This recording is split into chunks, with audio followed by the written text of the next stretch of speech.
আসসালামু আলাইকুম বন্ধুরা, এটা হলো আসলে গ্রাম। দেখেন গ্রামের ভিতরে এই যে সবুজ শ্যামল কি অবস্থা এখন যে দেখা যাচ্ছে, গাছপালাগুলি ভর্তি। হ্যাঁ, এটা হলো আমার নিজের জায়গায় দাঁড়িয়ে থেকে আপনাদের সাথে শেয়ার করেছি। সবুজ শ্যামল যে দেখেন কত সুন্দর জায়গা, তার গান বলে শেষ করতে পারবে না। এটা হলো আমার নিজের জন্মভূমি এলাকা। এই যে নিচেরগুলি দেখেন না, এগুলি হলো আমি লাগাইছি, লটকলের গাছ লাগাইছি। লটকলের গাছ, এখানে হলো কলা গাছ। যেদিকে তাকাবেন এদিকে সবুজ শ্যামল। এই যে এইখানে আমার ভাই আবার মুরগির খামার দিছে, এই যে ওদের। আর হ্যাঁ, এই বাড়িটা হলো আবার ওদের আরেকজনের, এটা আমাদের এলাকা না, আরেকজনের। এই বাড়িগুলো দেখা যাচ্ছে। আর এদিক দিয়ে যে সবুজ শ্যামল তো সুন্দর দেখা যাচ্ছে।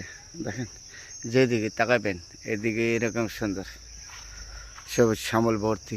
এটা সোনার বাংলাদেশ গাছ। এই যে গাছটা, এটা গাছটা হলো আমার আম গাছ। এই আম গাছ আম ধরে